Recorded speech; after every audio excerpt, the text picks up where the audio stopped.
सो आर्य का डाउट आया था कि सेंट्रल फोर्सेस में ऑर्बिट्स स्टेबल कहाँ होते हैं, कहाँ नहीं होते करके। तो ये वाला चीज़ हम लोग सॉल्व करके देखते हैं। सबसे पहले एनर्जी का इक्वेशन लिख लेते हैं। एनर्जी किस तरीके से आता है, लैग्रेंजियन से हम लोग निकाले थे ना एनर्जी। सबसे पहले यहाँ पर से काइनेटिक टर्म होता था half m r square r dot square, plus यहाँ एंगुलर वाला टर्म आता था J square upon 2 mr square, या इसी को ही ऐसे लिख सकते हैं half m r square theta dot square, ये फॉर्मेट भी लिख सकते हैं। प्लस यहाँ कुछ होता था potential energy V of r. ठीक, ये वाला पोटेंशियल जनरली सेंट्रल फोर्सेस की होता था, और हम लोग सेंट्रल फोर्सेस के लिए डिराइव करने वाले हैं। तो यहाँ पास एक चीज़ ऑब्जर्व करेंगे कि यहाँ पास ये जो है ये आर डॉट का फंक्शन है, और ये दोनों जो है ये दोनों आर का फंक्शन है। तो इसको हम लोग सेग्रीगेट करके ये वाले पार्ट को एक अलग फॉर्मेट में लिख सकते हैं। इसको मैं सिंपली बोल देता हूँ वी इफेक्टिव ऑफ आर। इसको हम लोग इफेक्टिव पोटेंशियल मान के चलेंगे। अगर कोई दूसरा पोटेंशियल में अगर कर रहा है ट्रेवल तो मैं इसको क्या बोल रहा हूँ वी इफेक्टिव, इसको मैं क्या बोल रहा हूँ वी इफेक्टिव, इसको J square upon 2 mr square plus V of r. तो यहाँ पर से ये चीज़ देखना कि यहाँ पर दो जो पोटेंशियल आया है कौन कौन सा है। यहाँ 1/r स्क्वायर जे स्क्वायर, मतलब ये वाला जो पोटेंशियल है ये सेंट्रीफ्यूगल वाला है। सिंपली इसको सॉल्व करेंगे तो क्या आएगा इसका इक्वेशन, और इसका सिंपली इसको सॉल्व करेंगे तो सेंट्रीफ्यूगल वाला इक्वेशन आएगा। और इसको अगर देख रहे हैं तो ये हमारा सेंट्रल पोटेंशियल है, सेंट्रल पोटेंशियल। ठीक, तो यहाँ पास ना इन जनरल हम लोग लेकर इसको सॉल्व करके देखते हैं कि इसका सॉल्यूशन कैसे कैसे आता है। ठीक, तो सबसे पहले यहाँ पास मैं एनर्जी को दो फॉर्मेट में लिखते देखता हूँ। एनर्जी को लिखता हूँ half m r dot square plus V effective, ऐसे लिख देता हूँ मैं। और ये जो वी इफेक्टिव है, ये वी इफेक्टिव कैसे हो गया, ये जो है पूरा का पूरा टर्म, इसको मैं एक कांस्टेंट मान लेता हूँ ए, और यहाँ पर से आर को ऊपर ले गया आर की पावर -2। और जो वी ऑफ आर है इसको मैं कोई दूसरा टर्म में मान लेता हूँ, इसको मान लेता हूँ B r raise to power n+1, ऐसे मैं मान लेता हूँ।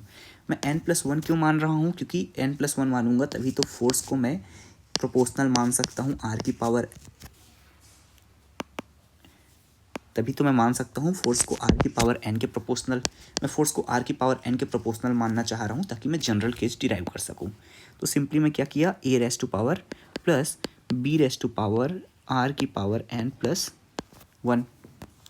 अब कोई भी चीज़ को अगर ये पोटेंशियल है और इसको अगर मेरे को स्टेबल करना है, तो स्टेबल करने से लिए कंडीशन क्या होता है, कोई भी अगर मेरे पास ऐसा कर्व है तो उसके स्टेबल होने के लिए कर्व क्या है, वो उसका स्टेबल पॉइंट होना चाहिए। तो स्टेबल होने के लिए क्या है कि ये वाला अगर मैं यहाँ पास किसी पार्टिकल को रखूँगा तो क्या होगा, ये ढूल कर यहाँ पास आ जाएगा। स्टेबल कहाँ पास होगा, अपने मिनिमम वाले पॉइंट में। और मिनिमम वाले पॉइंट के लिए कंडीशन क्या होता है, जो d we upon D r है इसका वैल्यू 0 के बराबर होना चाहिए, और इसका जो डबल डिफरेंशियल है वो ग्रेटर देन 0 होना चाहिए। ठीक, तो सिंपली मैं v को डिफ्रेंशिएट कर रहा हूँ, v effective D of v effective of r divide by D R, ये कर रहा हूँ। तो यहाँ से क्या आएगा, -2a times r raise to power -3 plus b raise to power b times of n+1 और r की पावर n। और इस पॉइंट में क्या हो रहा है, ये जो पॉइंट है यहाँ ये 0 के बराबर होना चाहिए। तो अगर इसको मैं 0 के बराबर रख दूँ तो यह क्या होगा, -2a r raise to power -3 plus b n+1 r raise to power n। अब ये r रेस टू पावर -3 को भी इधर ले जा लूँगा तो क्या होगा, r raise to power n+3, ये हो गया। और उसके बाद फिर इसके साथ साथ क्या क्या है, ये भी टर्म है पूरा साथ साथ, तो b टाइम्स ऑफ n+1 ये भी आ गया, किसके बराबर आया, 2a के बराबर आया। ऐसा ही कुछ इसको यहाँ तक का ही ले लेते हैं, इसके आगे का वैल्यू हम लोग को सिंपली इसमें सब्स्टिट्यूट करेंगे ये वाले पार्ट में। तो इसको डबल डिफ्रेंशिएट करते हैं। डबल डिफ्रेंशिएट किसको करेंगे, ये वाले पार्ट को डिफ्रेंशिएट करना होगा फिर से। तो चलो इसको फिर से डिफ्रेंशिएट कर देते हैं, del square v upon del r square, ये कौन सा इफेक्टिव पोटेंशियल को डिफ्रेंशिएट कर रहे हैं ना।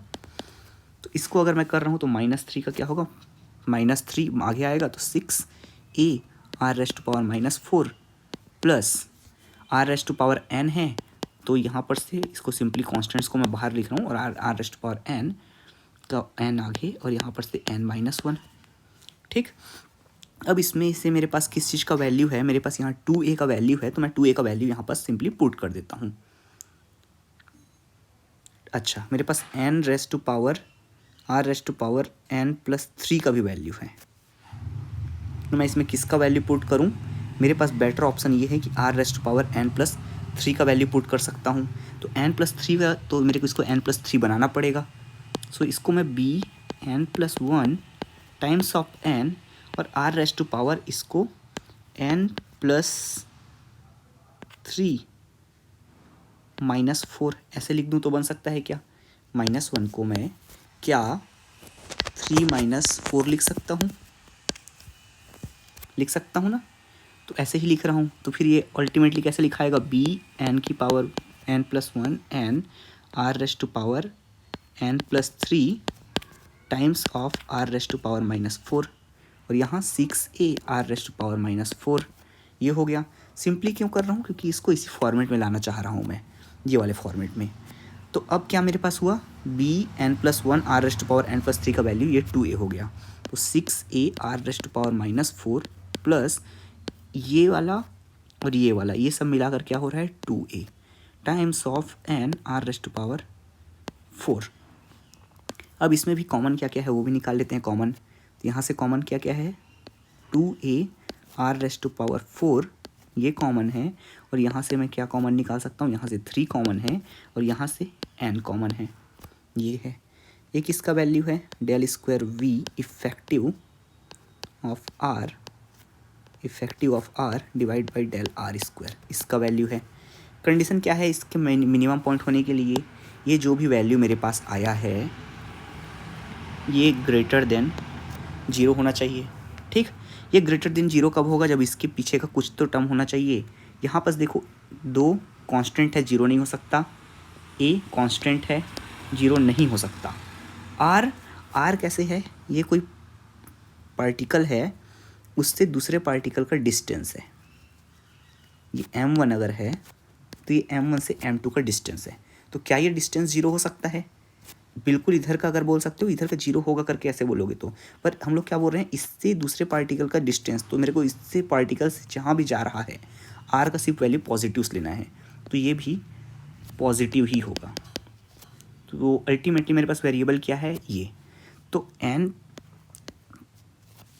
तो मेरे को क्या चाहिए यहाँ पर, मेरे को n+3 का वैल्यू ये चाहिए ग्रेटर देन 0, मतलब n का वैल्यू मेरे पास क्या होना चाहिए, ग्रेटर देन -3।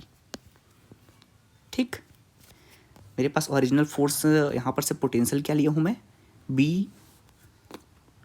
इसमें मैंने पोटेंशियल क्या लिया था, ये वाला पोटेंशियल v ऑफ r, इसको मैंने क्या लिया था b⁻n b times of r⁻n+1। मतलब यहाँ पर से मेरे पास क्या क्या वैल्यू पॉसिबल है, या तो यहाँ पर इसको फोर्स के टर्म में लिखना चाहूँ तो फोर्स के टर्म में कैसे लिखाएगा, ये b times of, force proportional होगा कुछ भी कांस्टेंट, फोर्स को अगर टर्म में लिखना चाहूँ फोर्स प्रोपोर्शनल होगा 1/, फोर्स इसका प्रोपोर्शनल होगा r⁻n के, माइनस आगे में आ जाएगा क्या, नहीं माइनस भी नहीं आने वाला यहाँ पर, तो इस टर्म में प्रोपोर्शनल होगा और पोटेंशियल के टर्म में ऐसे होगा। ठीक, तो यहाँ पर फिर r⁻⁻3, -3 से बड़ा क्या क्या होता है, तो यहाँ से -3 से बड़ा मैं सारा चीज़ लिख लेता हूँ, -3 से बड़ा -2 होगा, -1 होगा, 0 होगा, 1 होगा, 2 होगा, 3 होगा, सो ऑन। ठीक, पर मेरे को सिर्फ बाउंडेड मोशन से मतलब है, तो बाउंडेड मोशंस के लिए क्या क्या हो सकता है, तो अगर मैं -2 यहाँ रखूँ, यहाँ -2 रखूँ, यहाँ पास -2 रखूँ, तो मेरे पास जो पोटेंशियल है, पोटेंशियल क्या आने वाला है, br होने वाला है पोटेंशियल r-1, और फोर्स क्या होने वाला है, फोर्स होने वाला है r⁻²। तो ये वाला कौन से तरीके का फोर्स है, तो इस वाले फोर्स को हम लोग जानते हैं ऐसे फोर्सेस, ये सेंट्रल फोर्स है, यही तो सेंट्रल फोर्स है ना, सेंट्रल फोर्स, यही सेंट्रल फोर्स है, सेंट्रल फोर्स, ये सेंट्रल फोर्स का पोटेंशियल है।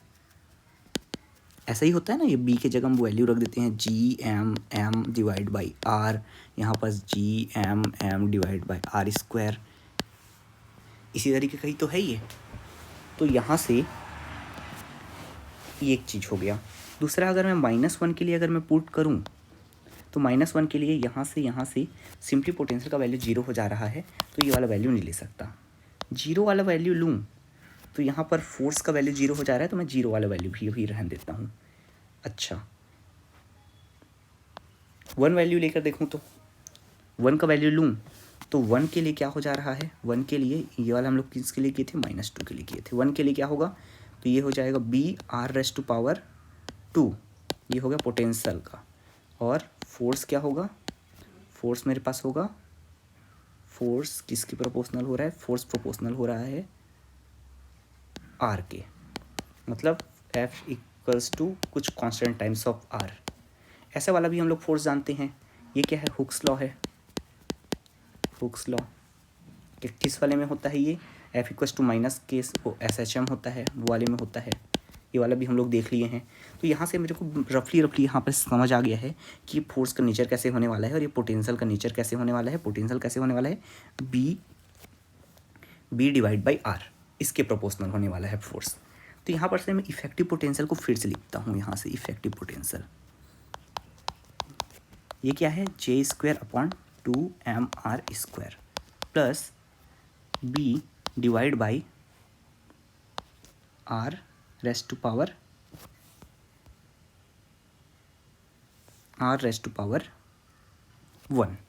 ठीक, ये सिंपल फॉर्मेट में। और सिंपली हम लोग जानते हैं अट्रैक्टिव नेचर का होता है करके, हम लोग यहाँ पर साइन कन्वेंशन इधर नहीं लिखे थे, पर इधर हम लोग को देखना पड़ेगा। तो यहाँ पर ये जो है ये इस तरीके के नेचर का होगा, अपोजिट का, क्योंकि ये दोनों पोटेंशियल जुड़ जाएगा। तो चलो अगर मैं इसको प्लॉट करने के लिए जाऊँ, अब ग्राफ में प्लॉट करना चाहूँ, तो सबसे पहले मैं B/R को मेरे को प्लॉट करना है। तो यहाँ पर मेरे को सबसे पहले क्या करना है, -B/R को मेरे को प्लॉट करना है। तो R का वैल्यू अगर मैं 0 रख दूँ यहाँ, तो इस टर्म का वैल्यू क्या होगा, इसके लिए मेरे पास -B/R का वैल्यू क्या होगा, सिंपली -∞ हो जाएगा। और यहाँ R का वैल्यू अगर इन्फिनिटी रख दूँ तो -B/R का वैल्यू क्या हो जाने वाला है, 0। तो R का वैल्यू 0, मतलब ये मैं R का ये एक्सिस है और ये -B/R वाला, मतलब ये पोटेंशियल का एक्सिस है, ये एक्सिस पोटेंशियल वाला है। ठीक, तो यहाँ पर से R → 0 में पोटेंशियल का वैल्यू कितना होना चाहिए, 0 होना चाहिए। तो R का वैल्यू 0 कहाँ है, ये 0 है, और पोटेंशियल का वैल्यू -∞ किधर है, इस साइड है। तो मेरा ग्राफ कैसे बनेगा, यहाँ से उठेगा ग्राफ। ठीक, और दूसरा है R का वैल्यू इन्फिनिटी, मतलब इधर साइड के लिए क्या होने वाला है, ये 0 होने वाला है। कैसे नेचर का है, -B/R, तो इसका ग्राफ कैसे बनता है, ऐसे बनता है ग्राफ इसका। ठीक, दूसरा चीज़ अब ये वाले में देखते हैं। ये वाले में अगर मैं देखूँ R का वैल्यू अगर मैं 0 रखूँ तो V का वैल्यू क्या होने वाला है, 1/R², इन्फिनिटी हो जाने वाला है। और R का वैल्यू अगर मैं इन्फिनिटी रख दूँ तो V का वैल्यू क्या हो जाने वाला है, R का वैल्यू अगर मैं इन्फिनिटी यहाँ रख दूँ तो इसका वैल्यू, V का वैल्यू 0 हो जाने वाला है। ठीक, तो यहाँ पर भी रखते हैं R का वैल्यू यहाँ पर 0, R का वैल्यू 0 यहाँ है, तो पोटेंशियल का वैल्यू इन्फिनिटी, और इन्फिनिटी R का वैल्यू जा रहा है, तो पोटेंशियल का वैल्यू 0। ठीक, ये हो गया। अब उसके बाद फाइनली हमारे पास प्लॉट करना है V इफेक्टिव का। तो V इफेक्टिव का मेरे को अगर प्लॉट करना है तो मेरे को ये चीज़ समझ आ चुका है कि इसमें कुछ ना कुछ मिनिमा है, यहाँ पास 2 पार्ट से मिलकर बना हुआ है। तो इसको मैं यहाँ पास फिर से लिख देता हूँ, फिर से इसको सॉल्व करके देखता हूँ इसका मैं ग्राफ कैसे प्लॉट करूँगा। तो इसका ग्राफ प्लॉट करने के लिए यहाँ पास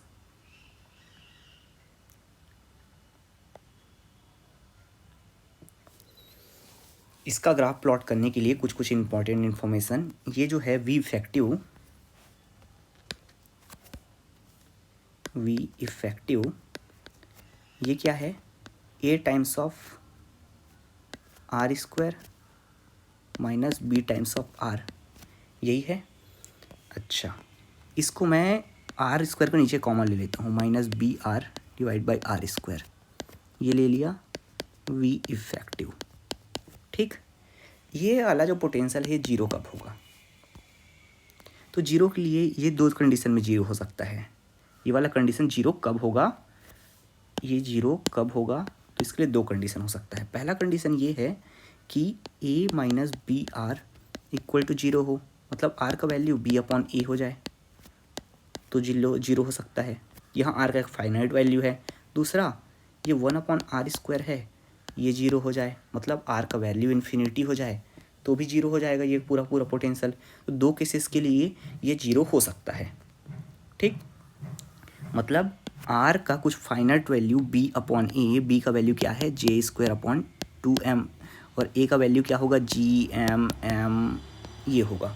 तो इस सब का अगर वैल्यू कैलकुलेट करें, कुछ पॉजिटिव कांस्टेंट आने वाला है, तो ये पॉजिटिव कांस्टेंट आने वाला है, उसका जो है यहाँ पास वैल्यू आर का क्या होगा, आर का वैल्यू यहाँ से बढ़ाते जाएंगे तो पॉजिटिव बढ़ते जाएगा, आर का वैल्यू इधर पॉजिटिव बढ़ते जाएगा, तो यहाँ पर आर का कुछ पॉजिटिव वैल्यू होगा जिसके लिए ये पोटेंशियल का वैल्यू जीरो होगा। पोटेंशियल का वैल्यू जीरो मतलब यहाँ पर पोटेंशियल इस साइड पॉजिटिव है, इस साइड नेगेटिव है, तो आर वी का वैल्यू जीरो कहाँ पर है, वी का वैल्यू जीरो ये वाले लाइन में होगा, तो ये वाले लाइन को यहाँ पर कट करेगा। ठीक, दूसरा ये वाला हो गया, अकाउंट कर लिए। दूसरा अकाउंट क्या करना है, आर का वैल्यू जब इन्फिनिटी है तो इसका वैल्यू जीरो है, और इसका वैल्यू जब जीरो है तब जाके वी का वैल्यू जीरो है। ठीक, तो आर का वैल्यू इन्फिनिटी मतलब ये इधर साइड भी जीरो होगा, आर का वैल्यू जैसे ही इसको टच करेगा तो भी जीरो होगा। अब यहाँ तो पता चल गया, यहाँ तक भी आएगा ग्राफ, यहाँ तक भी आएगा, और यहाँ पर ये समझ आ रहा है कि यहाँ पास वन अपॉन आर स्क्वायर वाला डोमिनेंट टर्म है, तो यहाँ पास के अपॉन आर स्क्वायर वाला ही ग्राफ बनेगा। यहाँ से देखना ये वाला टर्म है, तो इसका मैं ऐसे ग्राफ बना देता हूँ, ऐसे। ठीक, यहाँ तक हो गया। अब उसके आगे और मेरे कुछ यहाँ से निकालना है। अब फिर से इसको देखना, अब फिर से मैं इसको डिफ्रेंशिएट कर देता हूँ, D we upon D R कर देता हूँ। क्या कर रहा हूँ मैं, मिनिमम पॉइंट निकाल रहा हूँ। मिनिमम पॉइंट कैसे निकालते थे, d we upon D r equal to zero, और d square v d r square greater than zero. तो यहाँ से क्या होगा, minus 2a upon r cube minus plus b upon r square. ठीक, यहाँ से फिर आर क्यूब कॉमन ले लिए, तो यहाँ से 2a plus B R equals to zero. कौन कौन से कंडीशन में जीरो हो रहा है, आर इन्फिनिटी वाला तो देख ही चुके हैं। यहाँ आर का वैल्यू कितना आ रहा है, 2a upon B, 2a upon B. अब यहाँ पास कहाँ पास जीरो हुआ था, b अपॉन ए में।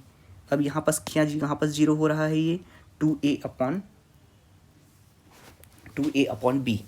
तो ये जो 2a अपॉन बी है किधर साइड आएगा, इसके आगे साइड में आएगा, इधर वाले कुछ साइड में आएगा। और ये कहाँ पास जीरो हो रहा है, तो यहाँ पास जीरो हो रहा है। ठीक, इसके आगे जीरो होगा, ग्राफ ऐसे आ रहा है तो जीरो इधर आसपास कहीं पर होगा। तो इसको फिर आगे बढ़ा के प्लॉट कर देता हूँ मैं, यहाँ पर जीरो होगा और उसके बाद फिर इधर चले जाएगा। ठीक, तो ये वाला ग्राफ हो गया पोटेंशियल का। तो यहाँ से हम लोगों ने तीन कौन कौन सा अलग अलग ग्राफ प्लॉट किया है। ये वाला ग्राफ प्लॉट किया है वी इफेक्टिव का, ये वाला ग्राफ क्या था, वी सेंट्रीफ्यूगल का, और ये वाला ग्राफ किसका था, वी, ये जो वी क्या था, सेंट्रल फोर्स का। ठीक, तो ये तीनों को प्लॉट कर दिए हैं और यही तुम्हारा सॉल्यूशन है। इसमें से हर चीज़ इंपॉर्टेंट नहीं है, इसमें से फिर से अगर देखा जाए तो ये एनर्जी का वैल्यू है। एनर्जी के वैल्यू से हम लोगों को ये वाला रिलेशन निकालना है। रिलेशन निकाल के मेन पॉइंट ये बताना है कि ये वाला कंडीशन अगर सेटिस्फाई हो रहा है, और ये वाले कंडीशन के लिए हमारे पास कौन कौन सा दो कंडीशन सेटिस्फाई करता है, ये -2 वाला और 1 वाला, ये दो बस सेटिस्फाई करेगा। ये सेंट्रल फोर्स वाला है, पहला वाला सेंट्रल फोर्स है। ये दूसरा वाला जो है ये हमारा है हुक्स लॉ का। उसके बाद ये सिंपली ग्राफ प्लॉट किए हैं। किसके लिए हम लोग ग्राफ किसके लिए प्लॉट किए हैं, ये जो फिगर है, ये फिगर है सेंट्रल फोर्स के लिए। ठीक, अब यहाँ पर अगर मैं एक चीज़ और ऑब्ज़र्व करना चाहूँ तो ये देखो, स्टेबिलिटी एंड क्लोज़र का बात हो रहा है करके इसको वैसे दिखा रहा हूँ मैं। अब देखो, ये जो पार्टिकल है, अगर ये पार्टिकल मेरा यहाँ पर कहीं पर है, ठीक, और मैं इसको ऐसा धक्का दे दूँ यहाँ पर तक, तो क्या होगा, ये पार्टिकल ऑटोमेटिक ऐसे ढुलते ढुलते ढुलते ढुलते यहाँ तक आ जाएगा। ठीक, ये पार्टिकल अगर यहाँ तक है, इसको धक्का दूँ तो ये ढुलते ढुलते यहाँ पर आएगा, और उसके बाद क्या होगा, यहाँ से इतना इतना ज़ोर से ढुलते ढुलते आ रहा है, तेज़ होता तेज़ होगा और इतना इस सेम हाइट पे जाके रुक जाएगा। यहाँ से अगर धक्का दे दूँ तो यहाँ से यहाँ तक आके रुक जाएगा सेम हाइट पर अगर इसमें एनर्जी अगर इतना दूर तक यहाँ का एनर्जी है, तब ये क्या करेगा, ये वाला पाथ फॉलो करना चाहेगा, यहाँ तक आना चाहेगा, पर ये यहाँ पर तक तो पाथ नहीं है, इसके पास मिनिमम पोटेंशियल है, तो क्या करेगा, ये इतना ही पोटेंशियल से इधर आगे बढ़ जाएगा। ठीक, तो यही होता है क्लोजर ऑफ ऑर्बिट। तो क्लोजर ऑफ ऑर्बिट के लिए कंडीशन क्या होगा, फिर यहाँ पर क्लोजर ऑफ ऑर्बिट के लिए कंडीशन क्या होगा कि ये जो है एनर्जी, इस पार्टिकल में जो एनर्जी है वो क्या इसके नीचे रहे, एनर्जी जो है इससे कम होना चाहिए, ये वाले लाइन से कम होना चाहिए एनर्जी। मतलब इसका टोटल एनर्जी कितना है, तो टोटल एनर्जी भी लिख देते हैं, इसका टोटल एनर्जी कितना है, इसका ½ mr02 plus v effective of r। ठीक, तो ये जो है इसका मैक्सिमम वैल्यू कितना हो सकता है, एट मैक्स ये कितना हो सकता है, 0 हो सकता है। ठीक, 0, या फिर इसको मैं एनर्जी माइनस वी इफेक्टिव बोलूँ, इनका जो डिफरेंस है यही इसका ½ mr02 है, और इसी को इसका काइनेटिक एनर्जी बोल सकता हूँ मैं। ठीक, तो इसका जो काइनेटिक एनर्जी का वैल्यू है यही इसके ई माइनस वी इफेक्टिव के बराबर है, और ये काइनेटिक एनर्जी का वैल्यू जो है हमेशा पॉजिटिव होगा। ठीक, इसका वैल्यू हमेशा ग्रेटर देन 0 होगा, और अगर इससे ज़्यादा हुआ, पॉजिटिव है मतलब ई माइनस वी एफ, तो अगर काइनेटिक एनर्जी का वैल्यू पॉजिटिव है मतलब इसका वैल्यू पॉजिटिव है, E minus V effective greater than 0, तो energy is greater than V effective. तो सिंपली क्या होगा, जो अभी मैंने कंडीशन बताया था, क्या कंडीशन बताया था कि यहाँ से मैंने कोई पार्टिकल ले लिया है और इसको अगर मैं यहाँ पास रख रहा हूँ, अब देखो इसका पोटेंशियल किस रेंज पे है, इतना हाइट पे है पोटेंशियल, इसका बहुत ज़्यादा पोटेंशियल है, इसका एनर्जी बहुत ज़्यादा है, और पोटेंशियल ज़्यादा से ज़्यादा सस्टेन कहाँ तक हो सकता है, यहाँ के बीच में हुआ तो ऐसे मोशन करेगा, सर्कुलर मोशन। और अगर मेरे पास एनर्जी पार्टिकल का इतना हाई है तो ये क्या होगा, यहाँ तक आएगा, फिर यहाँ से स्पीड बढ़ेगा, पर इतना स्पीड को लूज़ कर देगा यहाँ से चढ़ने के लिए, पर इतना इसके पास चढ़ने का अभी भी एक्स्ट्रा स्पीड है।